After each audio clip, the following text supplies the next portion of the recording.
Mga automotive, so sa vlog natin ngayon mga automotive, ipakita natin sa inyo mag-unboxing tayo ng dashcam DD5. Okay, so dual channel dashcam. So ito original siya mga automotive, so nabili natin, medyo ano siya, expensive. Okay, so umabot siya ng 300 bucks. Okay, so ngayon i-unboxing natin mga automotive. So ito lang yung kasama once bibili kayo mga automotive. Okay, so ito lang yung nasa loob ng box once bibili kayo nito. So yung kagandahan nito is malinaw siya mga automotive, at saka makikita natin yung picture niya is dito sa likod. Pakita natin sa inyo built-in super capacitor. So ito yung ano niya, yung picture niya sa likod. Tapos 24-hour parking monitor. Yan, kita nyo. Tapos ito pa yung isa is 1600 high resolution. See? Yung sa camera niya. Okay? So ngayon i-unboxing natin mga automotive. Once bibili kayo ng ng dashcam sa mga sasakyan nyo, so recommend ko is ito yung maganda mga automotive. Okay? So pwede siyang gamitin 24 hours. Yan, i-unboxing na natin. So ito yung box na nabili natin, wala pa yung So bubuksan natin kung ano yung sa loob para mapakita natin sa inyo kung ano lang yung kasama once bibili kayo, at saka ano yung separate. Okay, so nandito na sa loob mga automotive yung laman. Kita nyo, isa-isahin natin. So ito yung niya sa loob, i-unboxing natin, although may warranty pa naman to siya mga automotive. So yan.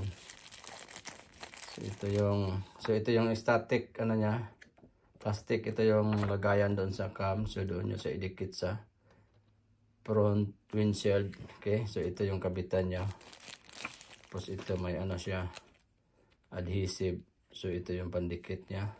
Saka ito yung manual. Okay, so yan ang nasa loob, yun ang una.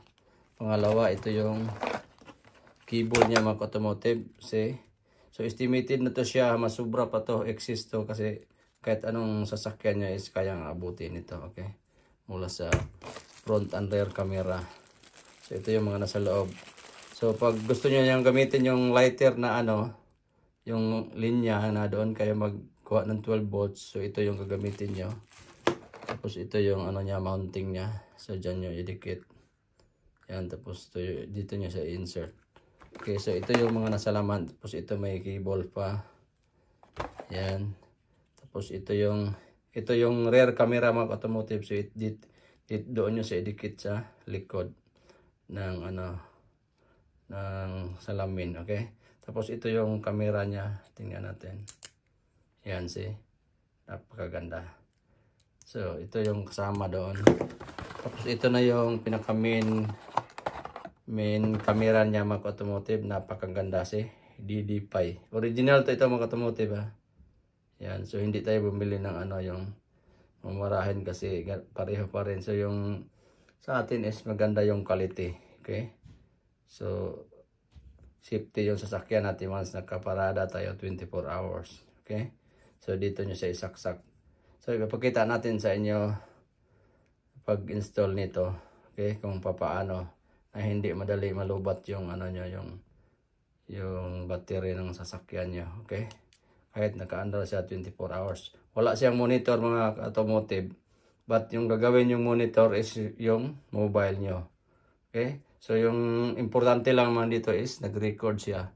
So once may mga incident na binangga kayo, so makikita doon sa rear and front kung saang side.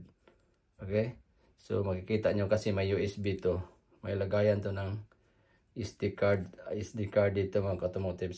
Dito ilagay yung micro SD card. So once bibili kayo nito mga automotive, hindi kasama yung SD card.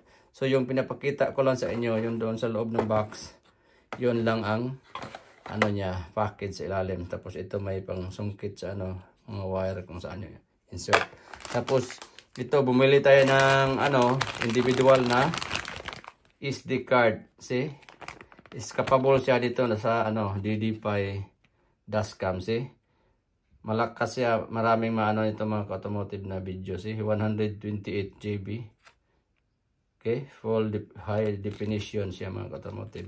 So ito yung nabili natin. Yan. So